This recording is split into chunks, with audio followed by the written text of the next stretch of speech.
Hey guys and gals, we're back with day 2 of the Build-A-Thon 2012. It's a little after 4 o'clock. I've been working for about 4 hours on and off. Got a late start today. Didn't get going till after 12, but in full swing now. Just wanted to take a moment and give you an update. And I thought I might show you one of the early stage hills, since the one that I showed last night already had the ready patch on it and was just waiting to dry and be sanded. So this is how it starts out basically. I just set the foam at a height to where the rocks, the cast rocks, are pretty close to the top. Now there is a little bit of a lip, so I'll adjust that with the ready patch and with little offshoots of foam to make sure that it levels up and we take care of these cracks.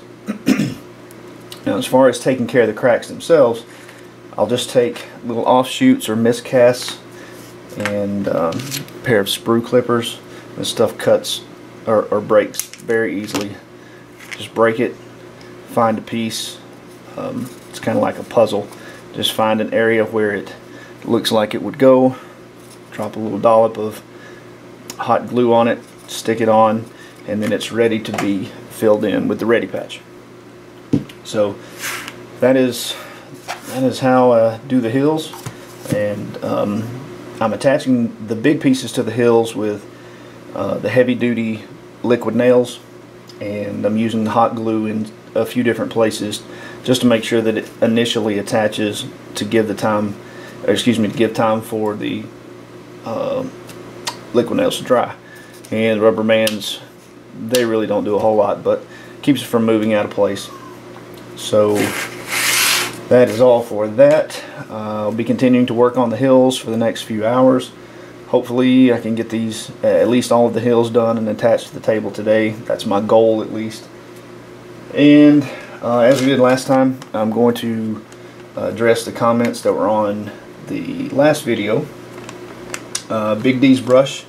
Thank you very much. That was extremely kind, and I will do my best to keep putting up videos as much as possible. Real life gets in the way sometimes, so I have to manage things as best as I can, but I do appreciate that. That was very nice. Mini hammer team. It's a hard question to answer if you don't have the insulation foam readily available to you. If you're just using the white beaded foam, you can use a hot wire foam cutter, which in my opinion is probably the best thing to have. And if you don't have a hot wire cutter, a hot wire knife also works.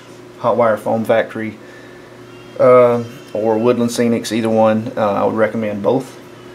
Now, as far as the water goes, realistic water is probably going to be your best bet for doing a waterfall.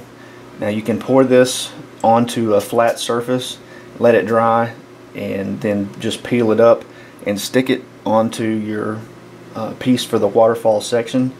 Or you can, if you need just the water for the pool or lake, just pour it and let it dry. So if you need a little more detailed explanation, send me a PM and I'll try and talk you through that. Okay, 69 Elkin. I am using Woodland Scenic's rock molds. These are not as high quality as the Bruce Hurst Arts molds. They're not nearly as forgiving, but they are very durable, and the only thing you have to worry about is getting level casts, because it doesn't have a base. So if you just sit it on the table, it's going to be all kind of wonky. So you have to make a cradle for it to sit in order to get a level cast. And that's the biggest difficulty, but I do like the molds. Let's see. Brian Gregory. I have not used slush casting with the Woodland Scenics molds, just for the example that I gave earlier, that it's unless I was to make a custom mold, I don't know that I would be able to to do it with these. So that's the reason that I haven't. I've just been doing solid casts.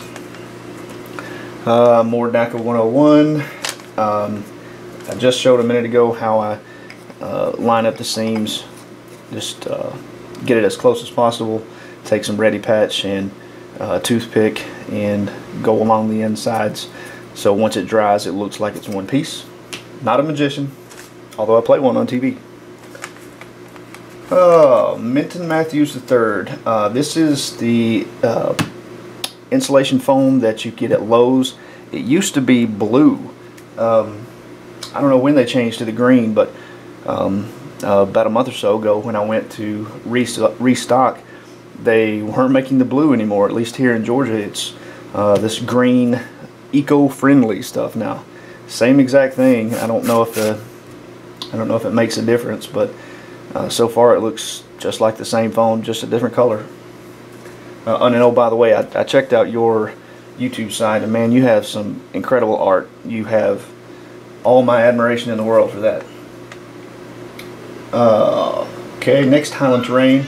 I'm a big fan of Merlin's Magic also. Glad you like it.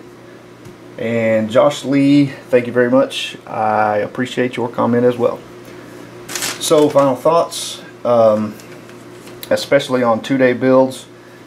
Plan ahead for drying times.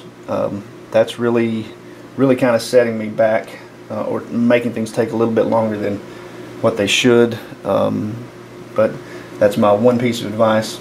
And another thought is, at some point you have to sacrifice playability for realism, or realism for playability.